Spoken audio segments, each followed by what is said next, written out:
Welcome back to another episode of PB Ballers. Yes, I am in my lovely living room today, joined by Mr. Kevin Kim, calling in from the great state of New York. Kevin, what's good, my dog?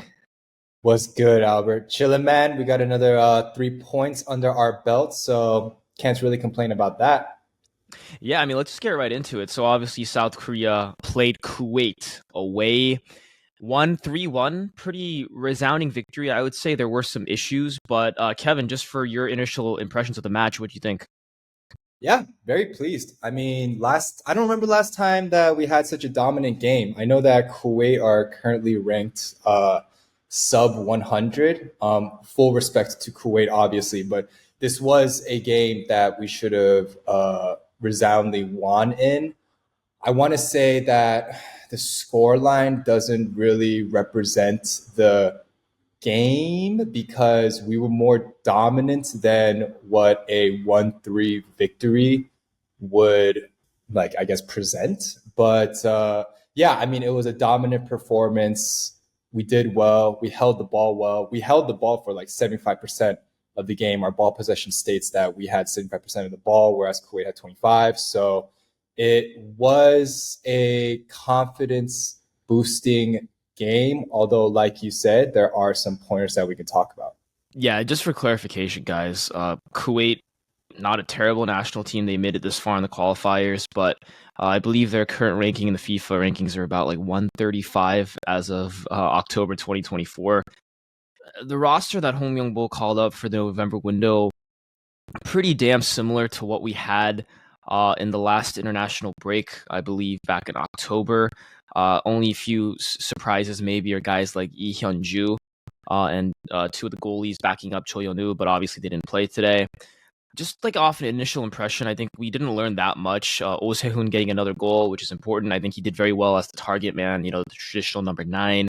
He seems to have maybe kind of solidified that spot, or at least he seems to be the preferred starter when we're playing against these more lower, like, these bus park the bus type Middle Eastern teams.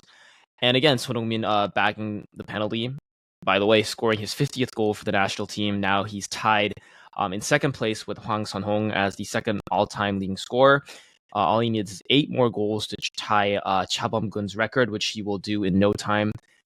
But yeah, man, like you said, like it was a dominant victory, but not to be negative. I guess we'll go to the positives after we go over the negatives first. I think some of the negatives for me are that the question marks regarding the central defensive midfield position and also the fullbacks are still ones that haven't been answered. I think Park Young-woo was okay today, but he still made some really dumb mistakes on the ball that were probably going to be punished by better teams, especially the ones in Europe and South America.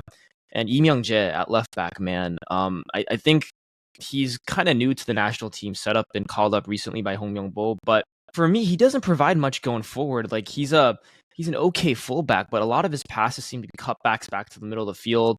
His crossing seems to leave a lot to be desired, and his man marking on the Kuwait goal was really poor. Granted, that was an amazing shot. Cho Yeon-woo doesn't have a chance of saving that, but I think he could have done a lot better. Yeah, Kevin, I again, the problems that we had in the last window just still seem to be there, and I don't think Park Young-woo or Lee Myung-jae did anything to answer those problems. I will go as far to say that if I compare this match to like our match versus Iraq, we were far more dominant. I think in the grand scheme of things, currently Korea's situation, like all national teams that are still qualifying for the World Cup, they are playing against continental teams, and the way that Korea is in Asia, like we're top dog, right? To be frank, we're top 3 with Japan and Iran. So you expect Korea to dominate possession, hold a lot of the ball, play more indirectly since they can afford to do those tight little passes and tight little spaces. Um, and Park Kyung-woo, I'm going to be more reserved on my judgment of him. Obviously, there are a lot of not so great opinions, especially considering his performance at the Asian Cup. But this wasn't necessarily a game where his acumen was like acutely tested. In my opinion, I think that he was tidy enough. Like you said, the left back position and the defensive midfield position, still lots of question marks behind. the personnel that we can have in those spots. But the way that I see it, it seems like Myung-bo kind of understands that too, which is why they have more bit part roles. Like I describe Park Kyung-woo as more of like a utility player in the sense that he has a very specific job that's to be more tidy. You know, like he's moving the ball into spaces that are like just 5 yards away from him. He's just moving the ball into smaller spaces. He's not doing any long balls. He's not trying to find players in between the lines. And as far as I'm concerned, if that is his role and if how he's executing is how he continues to execute, then there is opportunity for redemption for Park Kyung-woo.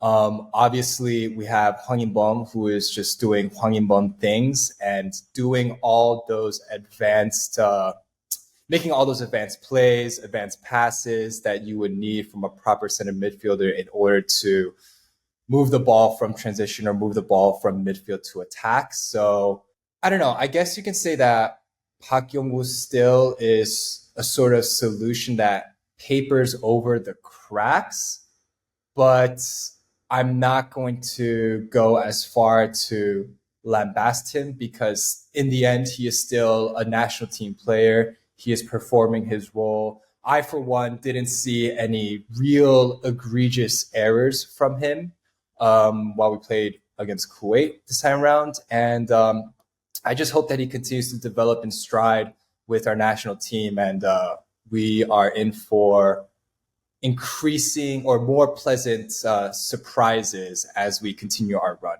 And I don't know. I think that's also like the most realistic way to sort of evaluate Park Kyung-woo.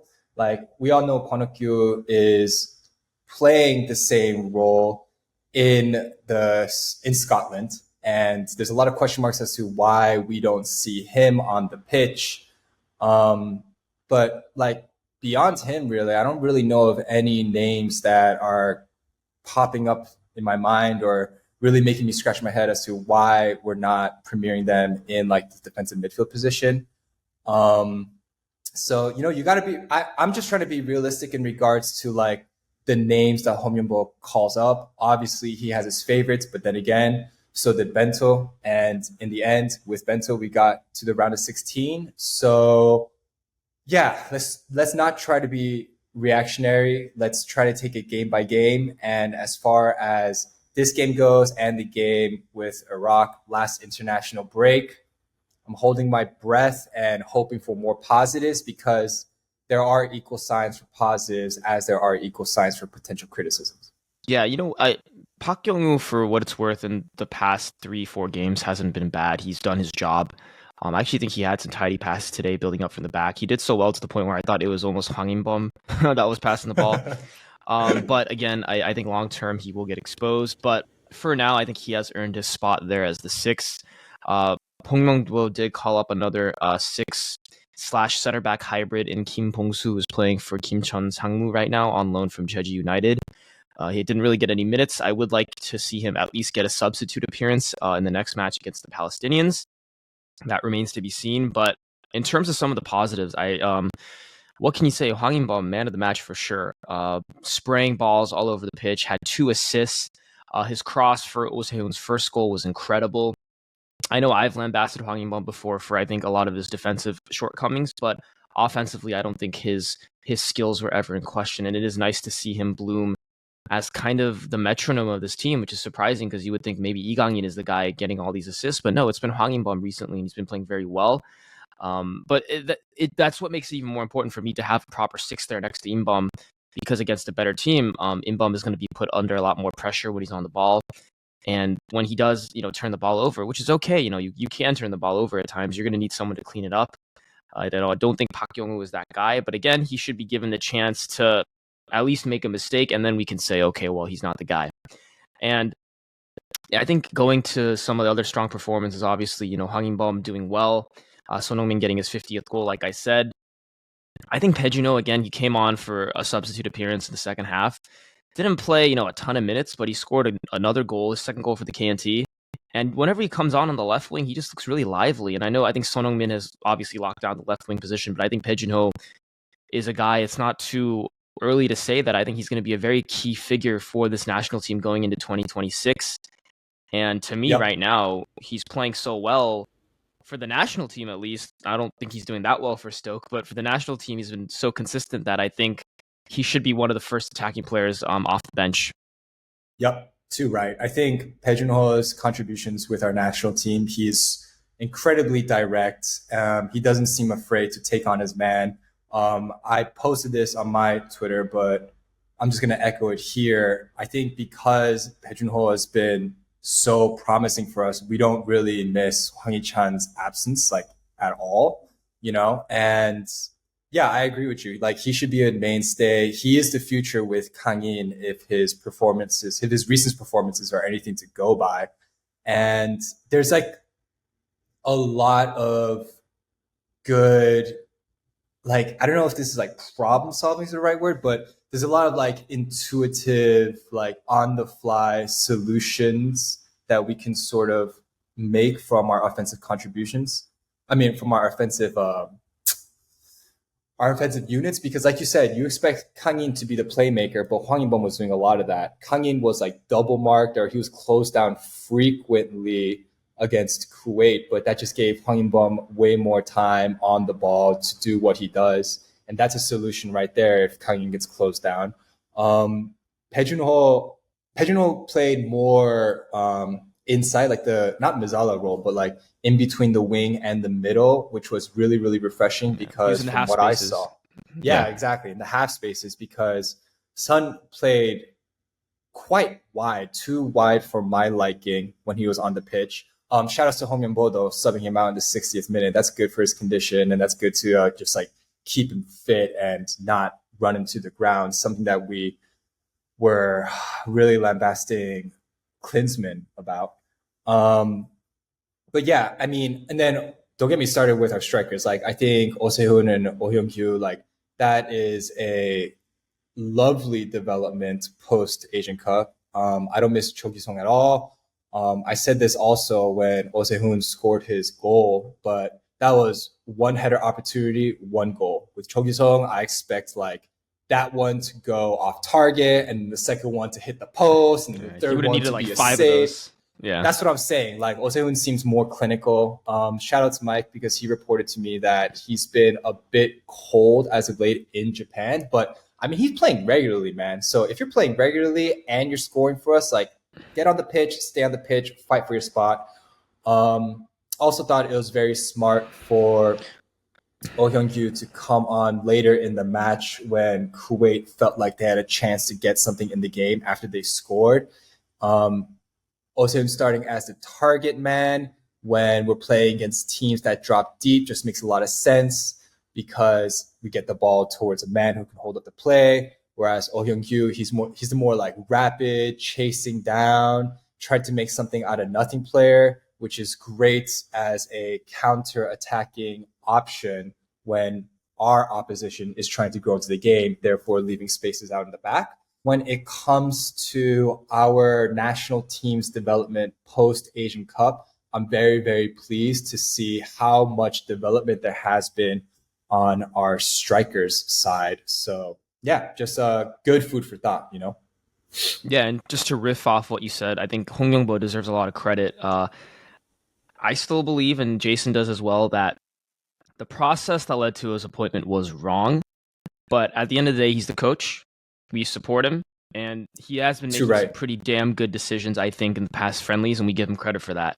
I think that, he did make the right move playing Oh Se-hun there. I love the point you made that I think Oh Hyung-kyu was better as a sub for this match just because he can come on when the Kuwaiti defenders are a little tired, when that bus has a little more leaks late on the second half.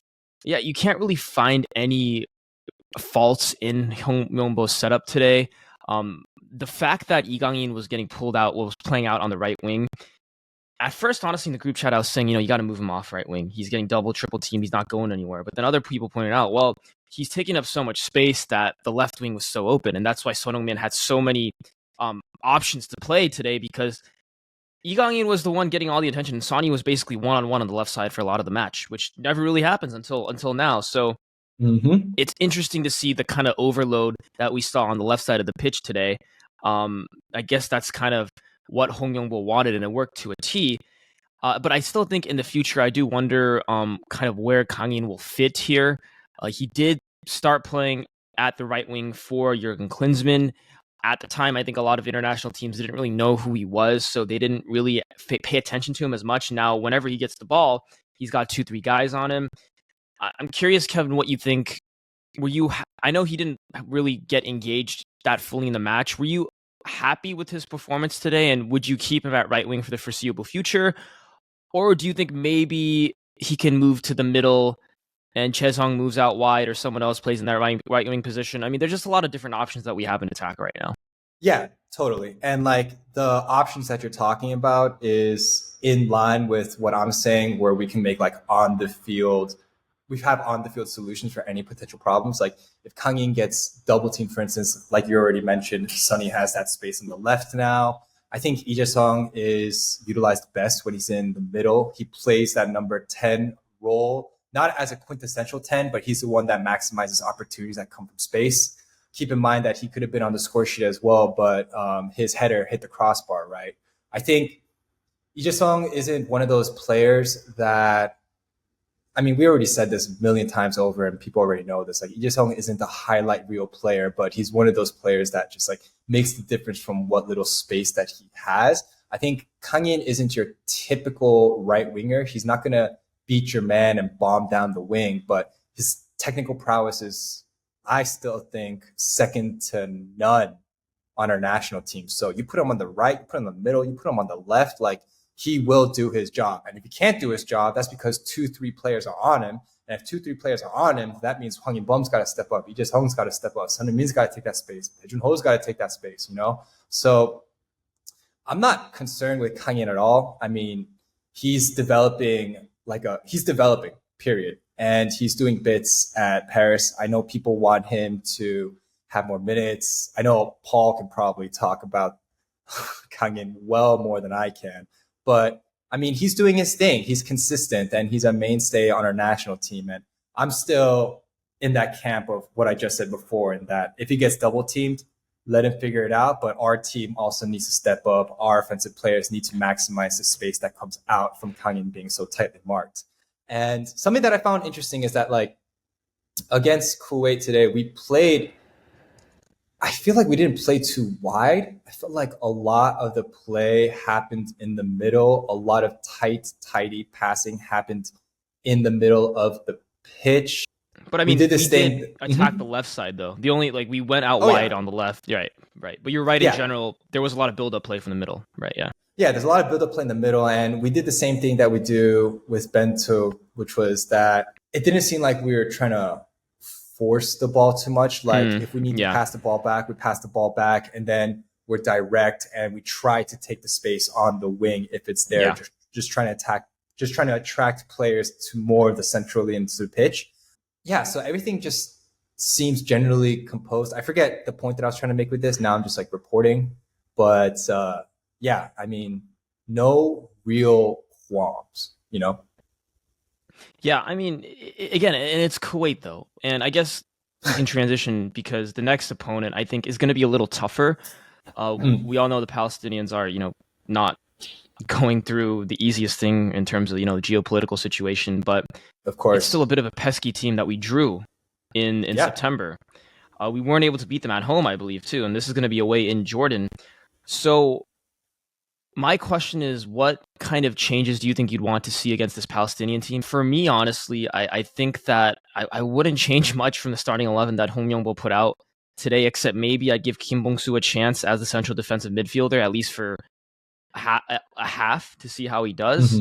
But I will say one more thing that I want to shout out Myung-bo for is the selection of Cho Eun-min as the center back. I don't want to forget that. I think as Kim Min-jae's partner, ever since Kim Young-won has kind of gotten older, being phased out of the national team, we were worried about who's the next guy that's going to step up next to Kim Min-jae. A lot of our younger players like Lee Han-bom in Denmark are not getting any minutes at all. And then you have a bunch of other options in the K-League that might not be as trustworthy because we know what they are. But Cho Eun-min has kind of stepped up to the point where I noticed that Cho Eun-min's passing ability makes it so much easier, I think, for Kim Min-jae to take risks and be more himself because he's not worried about his partner making mistakes on the ball like Chung Seung-hyun does, right? Chung Seung-hyun has a mistake in him every game.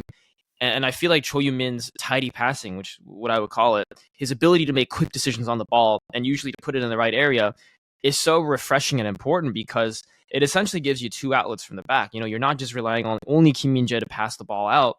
You got another option next to him in case, you know, Kim Min-jae gets closed down.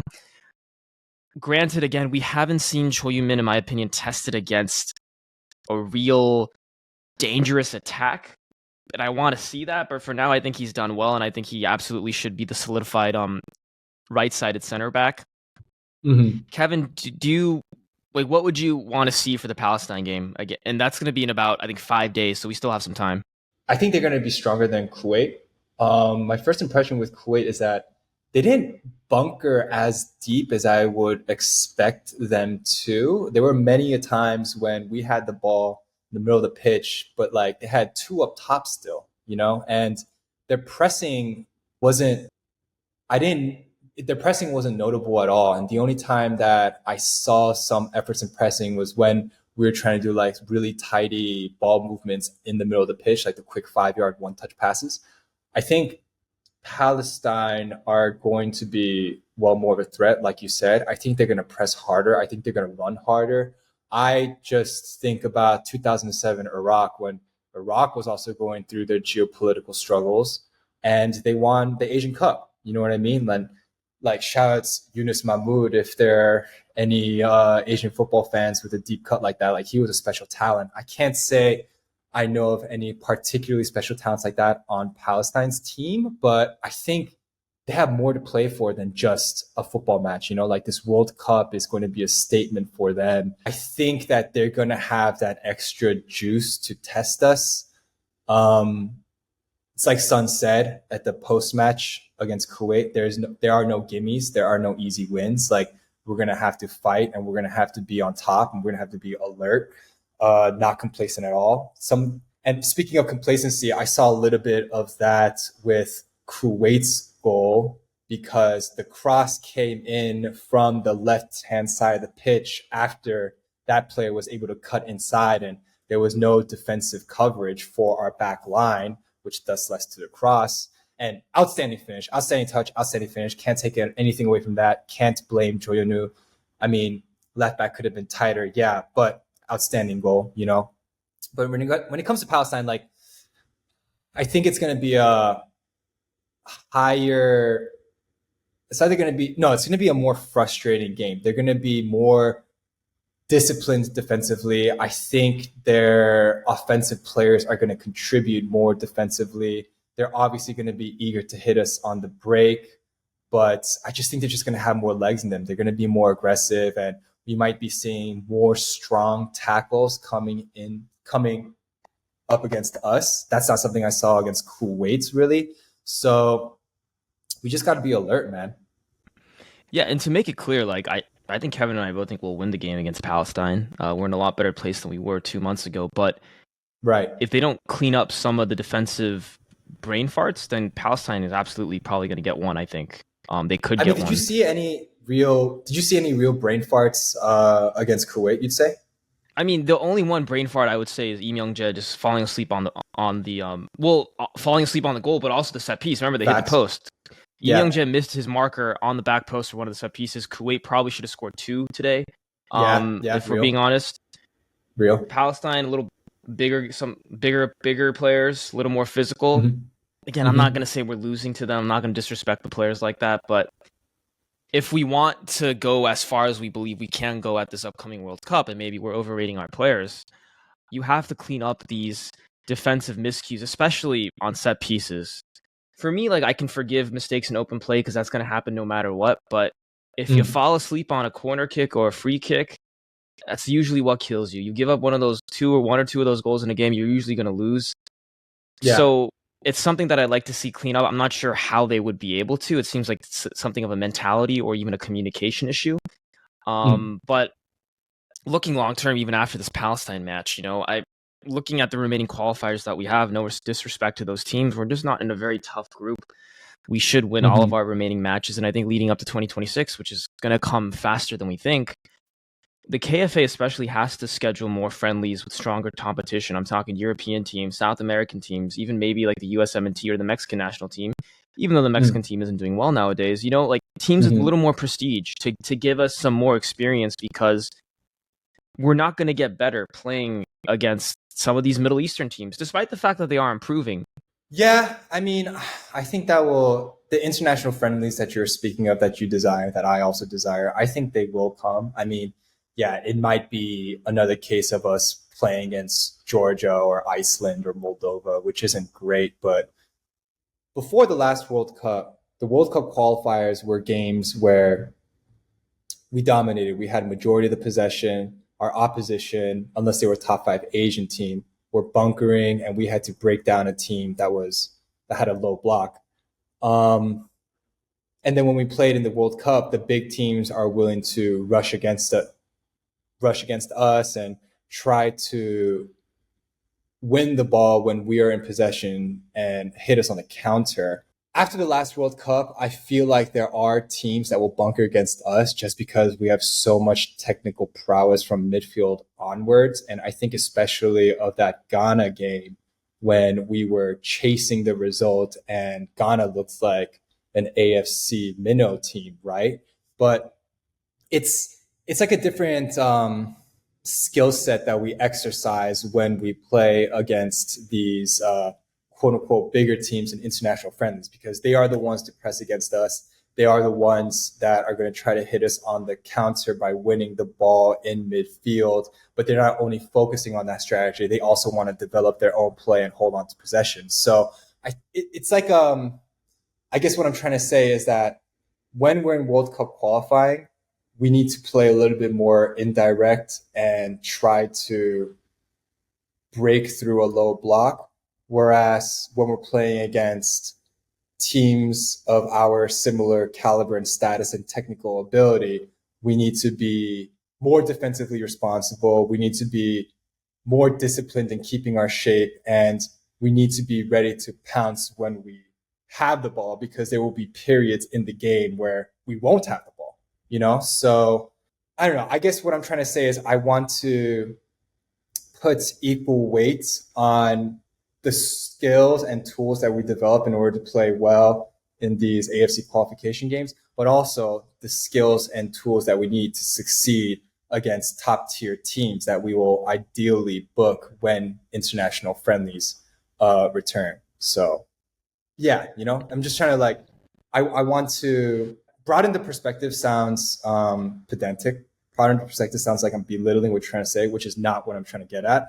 I'm just trying to, I want to provide more perspective in the types of games that we play when it comes to AFC qualifications, as well as these international friendlies. Absolutely. And hopefully we'll develop as well as we can. We'll be following it all for you here on Peeping Ballers. Our next game is going to be against the Palestinians on November 19th at 9 a.m. Don't forget to hit like and subscribe. We'll be covering all that and much more. Till then, we'll see you guys next time. Thanks for watching.